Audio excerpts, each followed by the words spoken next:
Oke guys, kembali lagi bersama Trik Tutor pada pembahasan Trik SKD TIU CPNS 2024. Nah, karena kemarin banyak yang minta kita mau bahas silogisme, maka saya akan membagi dua bagian silogisme ini. Bagian pertama dan bagian yang kedua. Oke, sebelum kita lihat beberapa contoh tentang soal-soal silogisme, kita akan bahas dulu konsep dalam silogisme ini. Oke. Nah, untuk konsepnya ini kita harus pahami apa saja kata hubung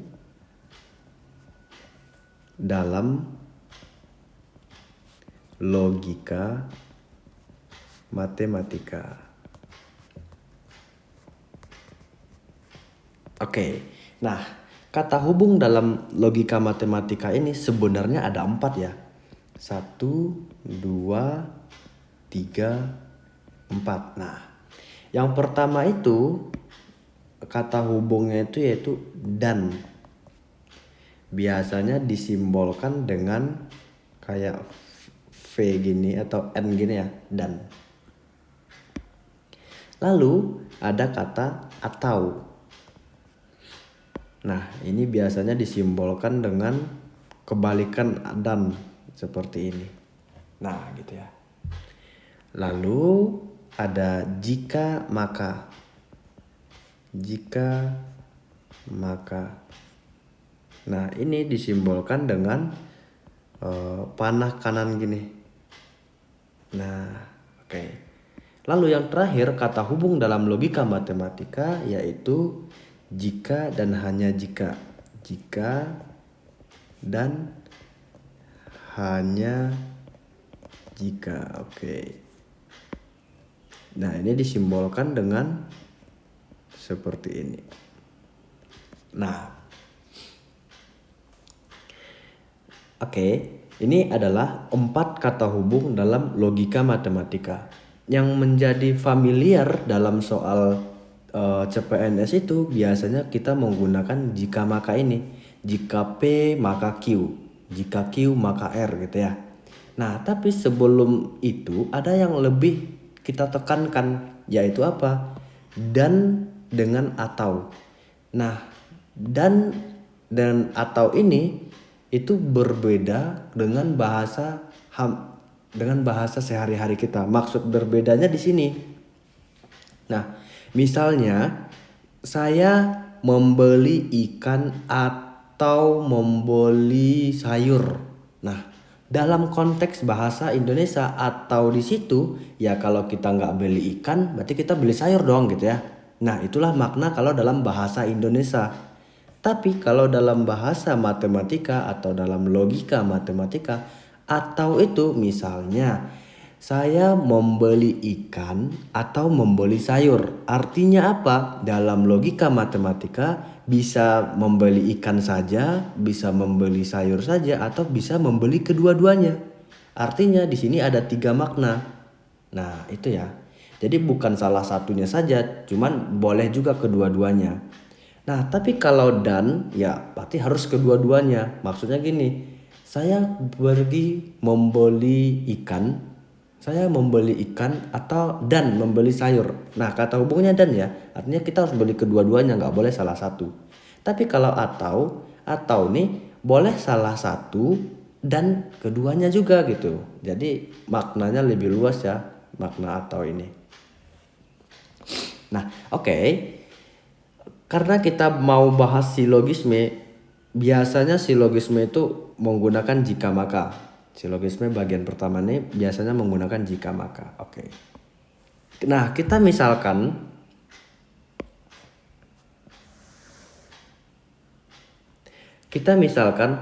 kejadian pertama itu kita misalkan P. Lalu kejadian kedua kita misalkan dengan Q. Maksudnya apa? Maksudnya gini. Jika saya membeli ikan, berarti itu kan membeli ikan itu kita bisa istilahkan dengan P gitu. Maka saya akan makan enak gitu ya. Berarti itu dia bisa istilahkan dengan Q. Jadi P dan Q itu adalah suatu pernyataan gitu ya, pernyataan. Nah, bisa kita misalkan.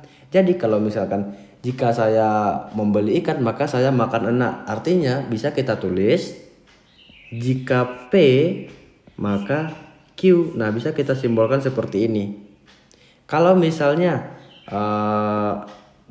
jika saya beli ikan dan oke, kita ulangi. Kalau misalnya pernyataan gini, saya membeli ikan atau membeli sayur, berarti itu kan atau ya, berarti P atau Q. Jadi bisa kita istilahkan dengan ini gitu. Mungkin udah familiar buat teman-teman di luar sana. Ini kita recall sedikit saja untuk soal-soal silogisme. Jadi biar konsepnya itu tertata. Nah, kalau misalnya jika saya lulus UTBK maka saya akan sukses misalnya ya. Berarti itu bisa kita istilahkan lulus UTBK itu sebagai P, lalu sukses itu sebagai Q. Sehingga bisa kita simbolkan dengan jika P maka Q seperti ini. Nah begitu juga dan, atau, jika, dan hanya jika. Nah biasanya kita harus punya konsep ini, equivalent. Nah jika P maka Q ini dia ekuivalen dengan negasi Q maka negasi P. Nah jadi ini ada ekuivalen. Ekuivalen itu artinya setara. Maksudnya gini. Oke, kita contohkan, jika hari ini hujan maka saya beli payung. Oke, berarti di sini hujan, di sini payung. Jika hari ini hujan maka saya beli payung. Pernyataan itu setara atau ekuivalen dengan jika saya tidak membeli payung maka hari ini tidak hujan. Jadi tidaknya itu dibalik nih. P maka Q, berarti ini negasi Q maka negasi P. Jadi ini setara pernyataannya. Setaranya itu ingat jangan kebalik ya. Bukan negasi P maka negasi Q. Ini salah. Tetapi negasi Q maka negasi P. Oke. Lalu ekuivalen juga dengan negasi P atau Q. Nah, jadi lah Kak ini jika dan hanya jika, ini jika maka, ini jika maka. Lah kenapa ini tiba-tiba atau gitu ya. Nah memang seperti itulah untuk ekuivalen jika P maka Q ini. Jadi jika P maka Q ini dia ekuivalen juga dengan negasi P atau negasi Q. Oke. Jadi ini harus kita ingat. Kadang ini banyak soal yang mengecoh kita, kadang dalam bahasa Indonesia ini maknanya berbeda nih gitu. Tapi dalam logika matematika itu merupakan suatu yang ekuivalen atau yang sama, setara gitu ya. Oke. Nah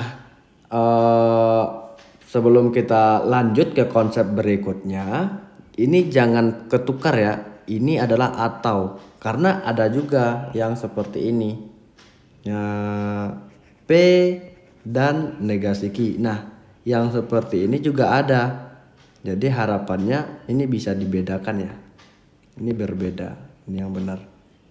Oke. Nah kita lanjut konsep berikutnya. Nah konsep di sini kita mau bahas bagaimana cara kita menjawab soal-soal tentang silogisme ini. Jadi kalau di sini adalah recall materinya, di konsep ini kita mau bikin suatu konsep yang kalau misalnya soalnya bentuknya seperti ini kita gunakan konsep yang ini gitu. Nah konsep yang pertama ini premis 1. Katakanlah ini jika P maka Q, lalu premis 2-nya ini P. Nah maka kesimpulannya itu adalah Q. Oke, ini konsep yang pertama. Contohnya gimana Kak? Oke, kita misalkan aja contoh yang tadi. Jika hari ini hujan maka saya beli payung. Oke, berarti P ini hujan, Q ini payung. Tiba-tiba pernyataan keduanya itu atau premis keduanya itu hari ini hujan. Jadi kesimpulannya apa? Kesimpulannya tentu Q. Q tadi apa? Q ini adalah membeli payung, berarti kesimpulannya payung. Nah, seperti itu. Nah, kalau misalnya konsep yang kedua, premis pertamanya ini adalah jika P maka Q, premis keduanya ini adalah Q. Nah, berarti kesimpulannya apa? Kesimpulannya tidak dapat disimpulkan. Nah, kenapa tidak dapat disimpulkan? Jadi kita ambil contoh yang tadi. Jika hari ini hujan, maka saya beli payung. Oke, yang jadi P itu hujan, Q itu payung. Tiba-tiba saya beli payung. Tidak ada alasan yang menyatakan itu mutlak karena hari hujan. Bisa jadi dia beli payung karena hal lain gitu. Oke, bisa dibedakan ya. Karena jika P maka Q itu maknanya apa? P-nya ini dulu harus terpenuhi, maka terjadilah si Q ini. Jika ini maka itu. Nah, jikanya ini harus terpenuhi dulu, baru terciptalah atau terjadilah si Q-nya. Tiba-tiba di premis kedua ada Q, ya belum tentu karena si P. Tapi kalau misalnya di konsep pertama ini, di pernyataan P-nya itu udah dipenuhi, ya udah pasti itu terjadi Q, karena jika P maka Q. Gitu. Ini dibedakan ya konsepnya. Nah, kalau misalnya agak bingung, kita bisa hafal saja karena konsepnya ini kurang lebih ada 5. Jadi nggak terlalu banyak. Cuman setidaknya maknanya bisa kita pahami gitu ya. Oke, saya ulangi lagi. Makna dari jika P maka Q ini terpenuhi dulu si P-nya, baru terjadilah si Q-nya. Nah, kalau misalnya di sini dikasih P, berarti terpenuhi dong ya P-nya, maka terjadilah si Q, maka kesimpulannya si Q. Tapi kalau di konsep yang kedua, jika P maka Q, tiba-tiba di sini Q, nah P ini belum terpenuhi, maka tidak dapat disimpulkan. Bisa jadi dia terjadinya Q yang ini bukan karena P ini, mungkin karena yang lain gitu ya.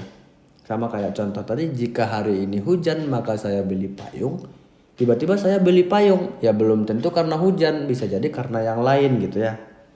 Oke. Oke, semoga bisa dimengerti. Kita lanjutkan di konsep berikutnya. Konsep yang ketiga, premis pertamanya ini adalah jika P maka Q, lalu premis keduanya ini adalah negasi P. Oke, ingat ya, negasi P. Negasi ini artinya tidak. Kalau misalnya saya P-nya itu hari hujan. Kalau negasi P berarti tidak hujan atau cerah gitu ya. Nah, kalau misalnya konsep yang ketiga ini berarti kesimpulannya ini tidak dapat disimpulkan. Oke, tidak dapat disimpulkan ya. Nah, contohnya gimana? Kok bisa Kak gitu? Nah, patokan kita, ingat patokan kita adalah ini. Oke. Nah, lalu jika P maka Q, tiba-tiba negasi P. Kak, harusnya kan konsepnya seperti yang nomor 2 ya Kak. Karena di sini tidak sama gitu. Tapi hampir sama dengan yang pertama gitu ya. Nah, artinya apa? Sebenarnya jika P maka Q ini, ingat lagi tadi. Ekivalennya apa? Ekivalennya itu ini. P maka Q ekivalen dengan negasi Q maka negasi P. Makanya di sini itu sebenarnya bisa kita tulis negasi Q maka negasi P. Nah, karena yang dua hal ini ekivalen, berarti boleh dong aku ganti ini dengan yang ini gitu. Karena ekivalen gitu ya. Nah, ingat, ini negasi Q, ini negasi P. Tiba-tiba ini negasi P. Nah, yang ini baru sama dengan yang nomor 2, ya enggak? Ini P, ini Q, ini Q. Ini negasi Q, negasi P, negasi P. Dimana ininya sama kan? Ini juga sama. Nah, artinya dia tidak dapat disimpulkan. Oke, semoga tidak bingung ya. Karena memang kalau silogisme ini kita harus menggunakan logika kita banget. Kita harus berpikir secara kritis dan logis ya. Oke, semoga masih kuat. Kita lanjutkan untuk konsep berikutnya. Oke. Nah, konsep keempat ini, premis pertama kita, jika P maka Q,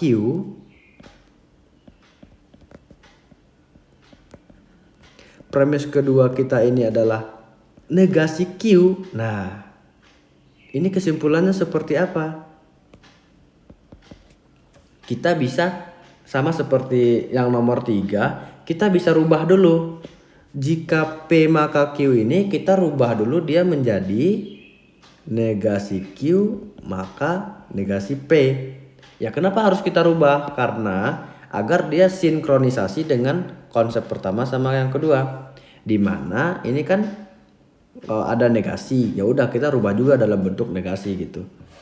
Oke. Nah, kita kembali dikit.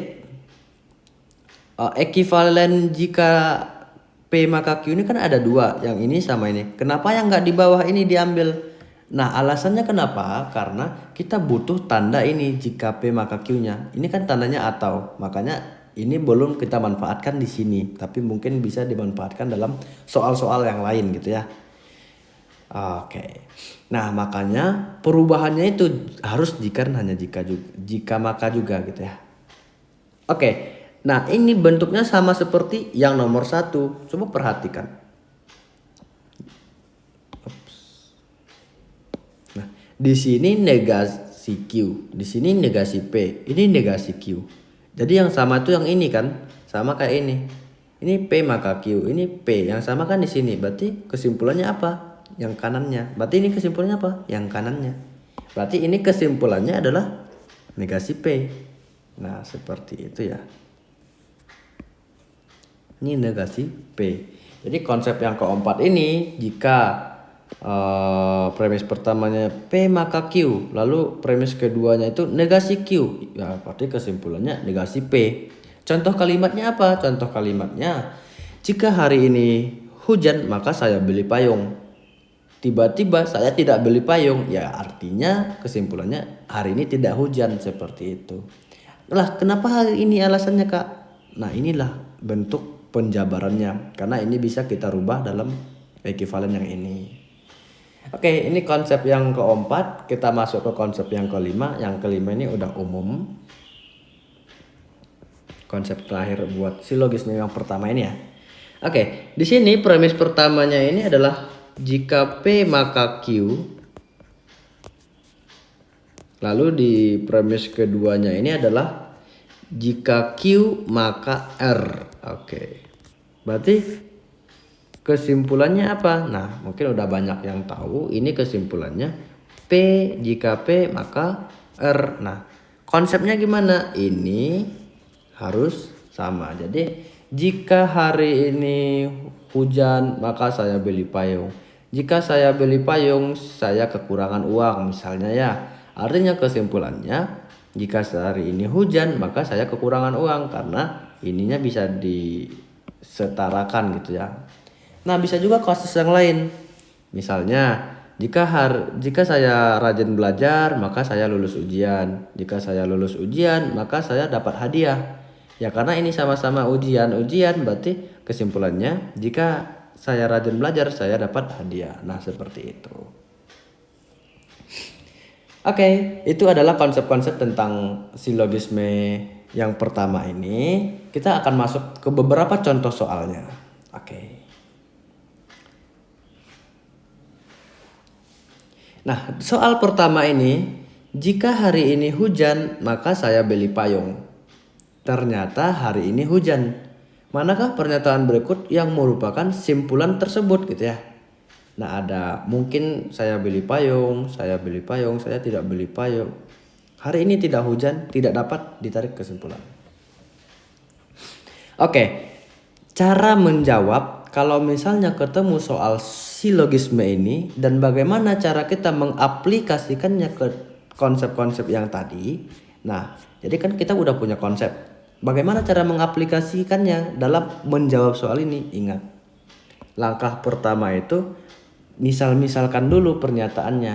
Nah, di sini hari ini hujan. Oke, ini boleh kita kasih P dulu. Jadi P-nya adalah hari ini hujan. Nah, saya beli payung. Berarti ini kita istilahkan dengan Q. Kak, kenapa harus P dan Q gitu? Kenapa nggak A dan B? Boleh-boleh saja. Tapi pada umumnya itu banyak yang mensimbolkan dengan P dan Q, ada R, ada S gitu ya. Boleh kalau mau bikin X, mau bikin Y boleh. Nah, Nah, lalu ada pertanyaan lagi, Kak, kenapa jikanya nggak ikut? Nah, jikanya ini kenapa tidak ikut? Karena jika itu termasuk ke dalam kata hubung. Jadi kalau misalnya kata hubungnya ada di sini, itu jangan diikutkan karena dia merupakan penghubung antar pernyataan-pernyataan tersebut. Oke. Nah, baru kita masukkan nih. Di sini kan ada jika P maka Q. Nah, simbolnya seperti apa? P maka Q. Nah, ini ada titik kan, berarti ini premis pertamanya. Nah, gitu. Lalu premis keduanya apa? Premis keduanya, ternyata hari ini hujan. Ternyata hari ini hujan. Hari ini hujan itu tadi apa? Hari ini hujan, yaitu P. Berarti ini adalah P. P gitu ya. Nah, maka simpulannya apa?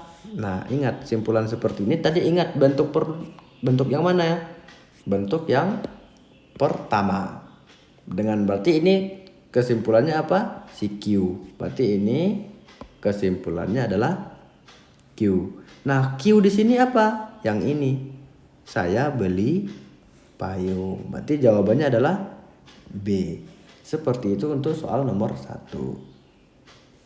Nah, Kak, kalau dibaca-baca yang A juga hampir tepat dong, Kak. Mungkin saya beli payung. Ya, iya hampir ya. Cuman karena simpulan itu bisa sesuatu yang pasti, di sini pasti ya. Berarti mungkin ini udah pasti salah gitu. Karena mungkin itu ya bisa jadi ya, bisa enggak gitu ya. Sama kayak gini, Kak, kalau misalnya kesimpulannya nggak dapat ditarik ya pasti nggak dapat ditarik, bisa jadi jawabannya gitu. Maksudnya tuh nggak ada mungkin ya saya beli payung atau saya nggak beli payung gitu, atau memang nggak dapat disimpulkan. Nah, memang seperti itulah opsi-opsi yang ada gitu. Oke, ini soal nomor 1.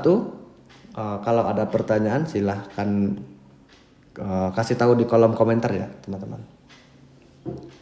Oke, kita lanjut ke soal berikutnya. Nah, jika Dani belajar setiap hari, waduh, maka Dani akan lulus ujian. Lalu jika Dani lulus ujian, maka Dani akan mendapatkan beasiswa.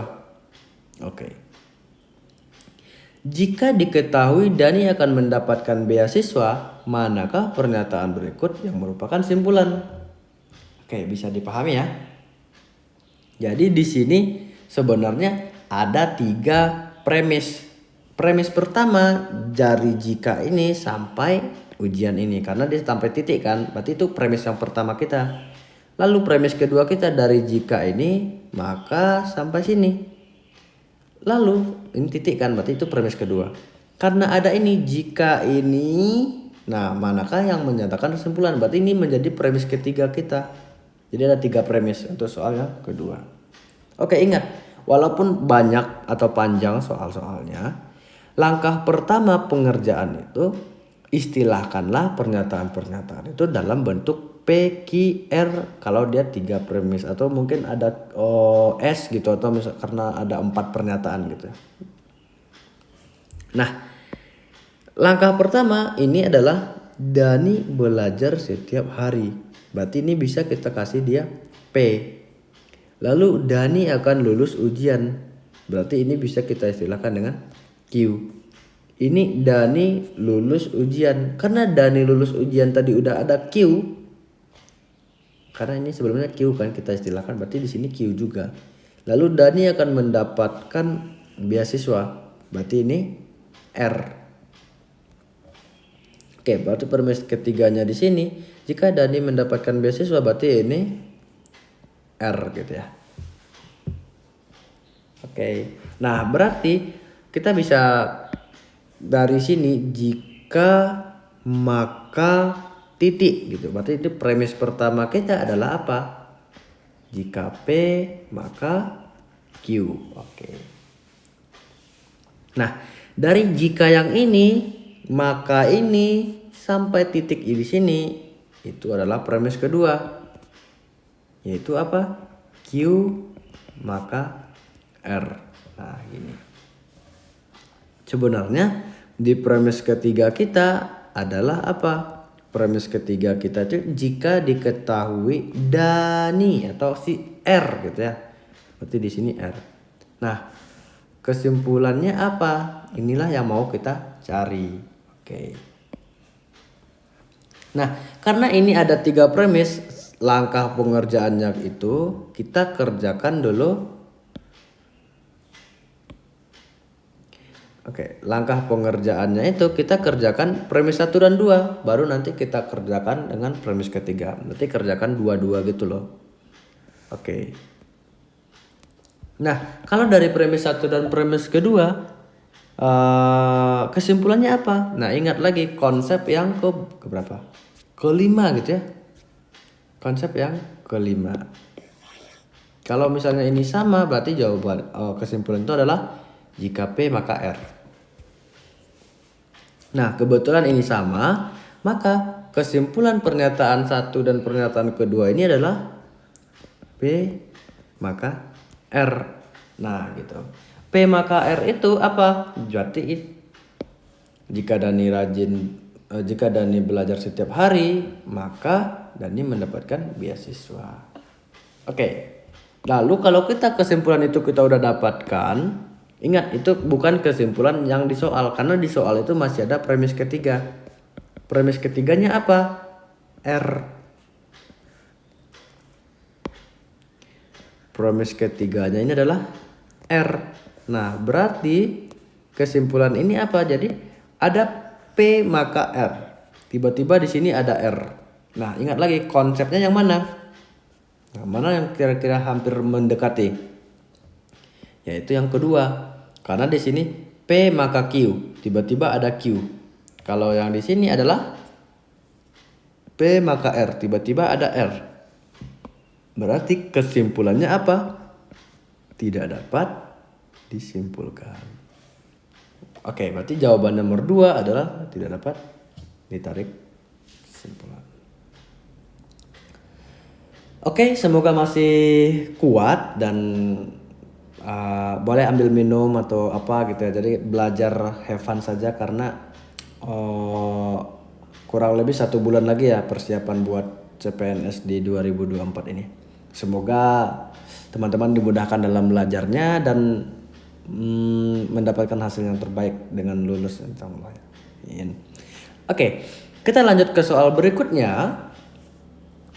Nomor 3. Seorang bayi tidak terimunisasi dengan baik atau tumbuh dengan sehat. Waduh. Nah, beda dengan soal nomor 2, di sini jelas jika maka. Sementara di sini ada kata atau. Tapi cara pengerjaannya tetap sama. Ingat, kata atau itu adalah kata hubung. Berarti yang kita istilahkan itu ini menjadi P, lalu tumbuh dengan sehat titik, berarti berakhir di sini, ini dengan Q. Lalu apabila diketahui bahwa bayi tersebut tidak terimunisasi dengan baik, berarti ini pernyataan keduanya atau premis keduanya. Di sini adalah apa? Si P. Nah, simpulan yang tepatnya apa? Nah, berarti gini. Dari sini sampai titik ini itu adalah premis pertama. Premis pertamanya apa? Berarti ini P atau Q. Nah, harusnya seperti ini kan. Tapi karena di sini ada kata tidak, berarti bisa kita istilahkan ini dengan negasi P. Berarti ini negasi P atau Q. Nah, tiba-tiba ini apabila diketahui bayi tersebut tidak terimunisasi dengan baik, ada kata tidak juga ya. Berarti ini kita istilahkan dengan negasi P. Jadi itu mau menyimbolkan dengan P boleh, mau menyimbolkan dengan negasi P juga boleh. Tapi biasanya kalau ada kata tidak, bukan, nah itu biasanya ada tanda negasi gitu ya. Oke, nah di premis kedua ini adalah negasi P saja ya. Oke. Nah, ini kesimpulannya apa? Nah, mari kita cek di konsep yang tadi, ada nggak bentuknya seperti itu?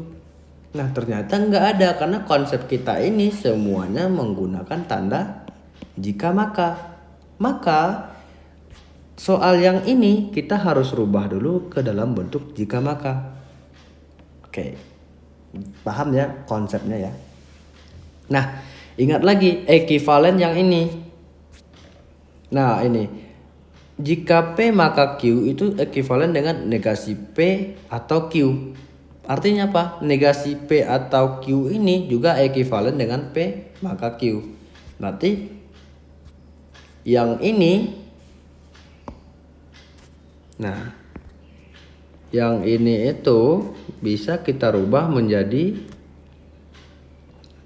P jika P maka Q. Karena dia ekuivalen.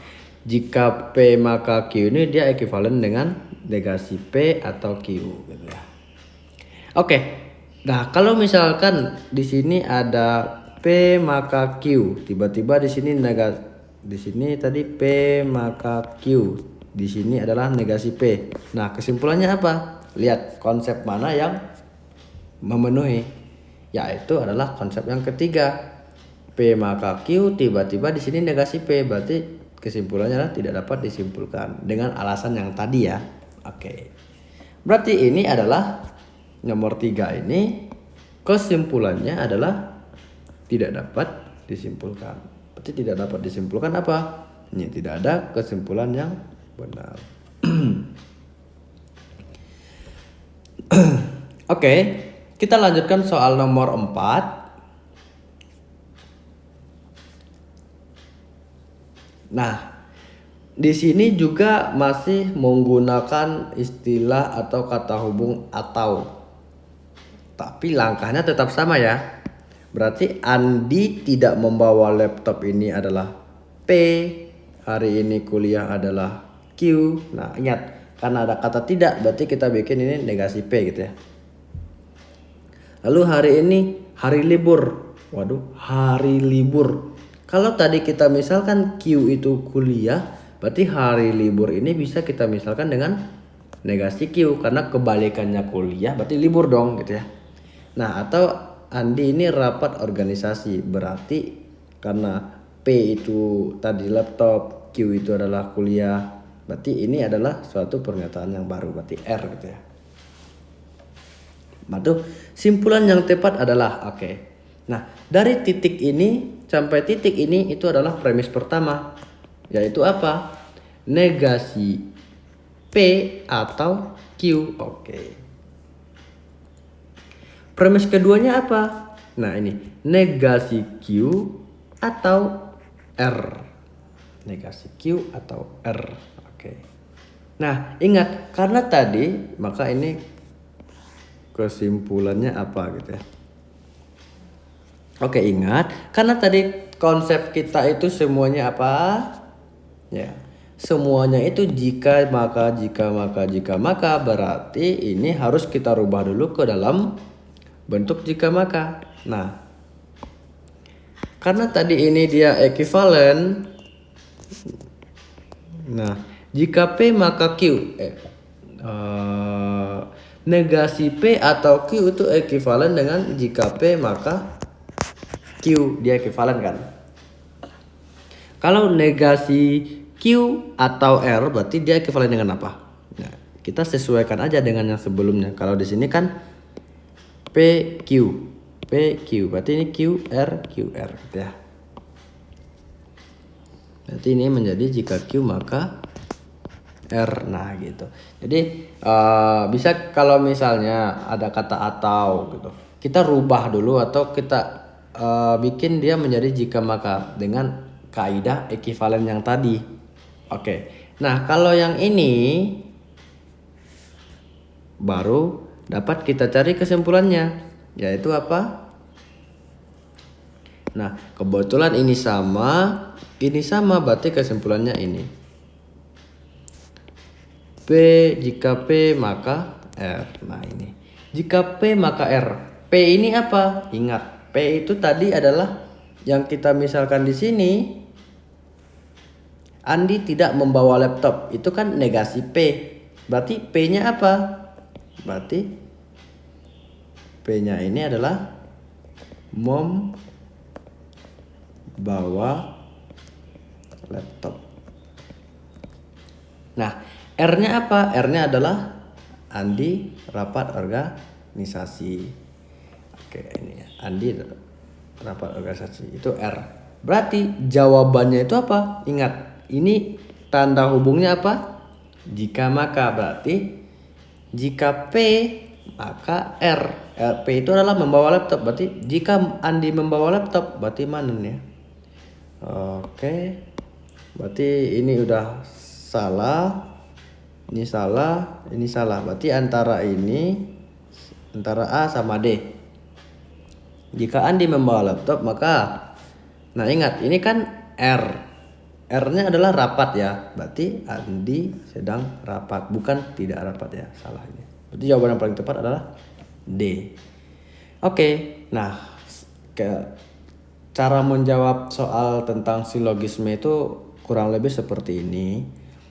Harapannya teman-teman bisa belajar manual dan latihan soal sendiri juga di rumah, terus cari-cari soal yang lain, atau mungkin kalau misalnya bagusnya itu setiap aktivitas kita itu kita bayangin aja, misalnya lagi di pasar kita bayangin aja, oh jika ini maka itu, jika ini gimana gitu. Nah kita berimajinasi aja dengan pikiran kita gitu ya. Oke, itu soal nomor 4. Jika teman-teman ada pertanyaan boleh sampaikan di kolom komentar. Nah, untuk soal berikutnya di sini ada bonus. Dengan jika saya rajin belajar maka ini, jika saya tidak sukses maka ini, bla bla bla bla, kesimpulan yang tidak tepat. Waduh, ingat ya, tidak tepat. Nah, bagi teman-teman yang penasaran, nanti bakal saya bikin semua pembahasan tentang bonus-bonus yang udah ada, bakal saya rekap. Cuman bagi yang selagi itu boleh dikerjakan dulu manual, kerjakan sendiri. Nanti jawabannya boleh dikasih tahu di kolom komentar. Oke, itu challenge buat teman-teman aja ya. Nah, kenapa tadi saya sampaikan ini adalah silogisme pertama? Karena nanti kita bahas di pertemuan berikutnya silogisme yang bentuk kedua, atau misalnya seperti ini. Semua siswa kelas 12 akan melaksanakan ujian. Semua anak olimpiade adalah kelas 12. Kesimpulannya apa gitu? Nah, di sini nggak ada jika maka lagi, cuman ada semua, beberapa, atau apa gitu ya. Nah, kesimpulannya apa? Lihat, beberapa, semua, beberapa, semua, beberapa, semua. Nah, nanti bakal ada konsep-konsep untuk pembahasan yang ini, mungkin boleh ditunggu untuk next videonya. Mungkin untuk pertemuan kali ini kita akan cukupkan sekian dulu. Terima kasih atas partisipasi dan antusiasnya. Tetap semangat dan semoga sukses. Goodbye.